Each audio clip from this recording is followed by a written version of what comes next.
Sometimes the shortest statements are the ones that say the most. And President Zelensky just dropped one that's a perfect example.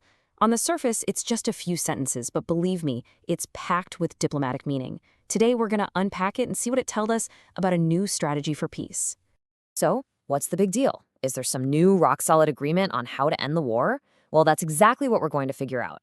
We're going to break this thing down line by line to see what it reveals about the strategy, the alignment, and ultimately the one big obstacle standing in the way of a resolution. Okay, so it all kicks off with this line. And right away, you can tell this isn't just some hopeful comment. By putting America's position front and center, Zelensky is basically building the whole argument on a foundation of we're in this together. It sets the entire tone for what's to come. And what that does, right, is it frames this whole peace effort as a team effort. It's sending a clear message. Kyiv and Washington, they're not just on the same chapter, they're on the exact same page, reading the same sentence. The goal is one thing and one thing only, a final agreement. And just look at how neatly this all fits together. America's stated goal is to reach a final agreement. And Ukraine's response? Full cooperation. It's like a perfect puzzle piece. One side points to the destination, and the other says, we'll do whatever it takes to get there. It's a picture of total diplomatic lockstep. All right, so after locking in that alignment with the U.S., the statement kind of pivots. Now, it's all about defining Ukraine's own role in this.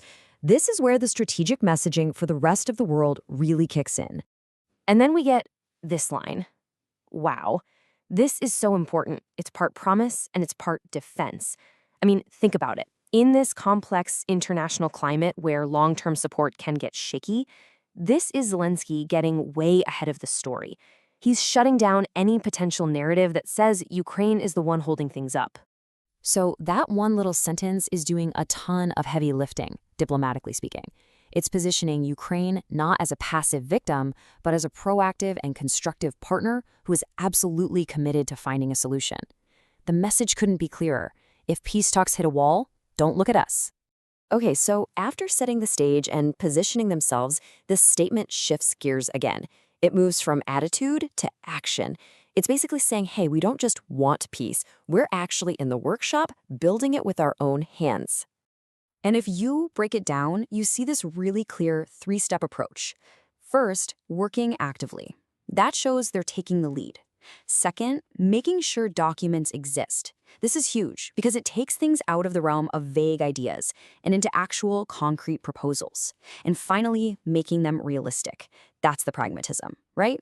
It's a way of saying we're not making impossible demands here. Let's recap. We've got alignment with the US, check. We've got a clear commitment to proactive, realistic work from Ukraine, check. But the entire statement, all of this, has been building up to one final decisive point, the one condition that everything else hinges on. So it makes you wonder, right? With all this diplomatic machinery moving in sync, with all this work being done, what's the one thing that could just bring it all to a grinding halt?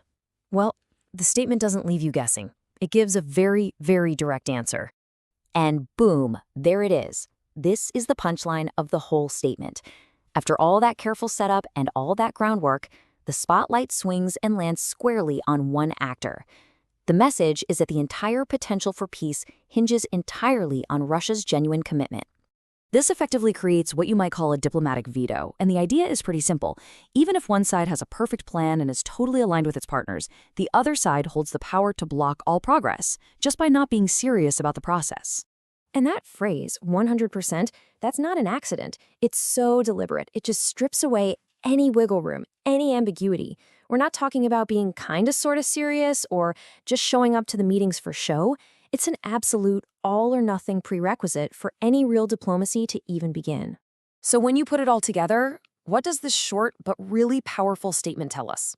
It paints this picture of a path to peace that's actually super clear, it's agreed upon, and it's being actively worked on. But it also puts up a giant sign pointing to one massive single roadblock standing in the way. And that's really the final takeaway, isn't it?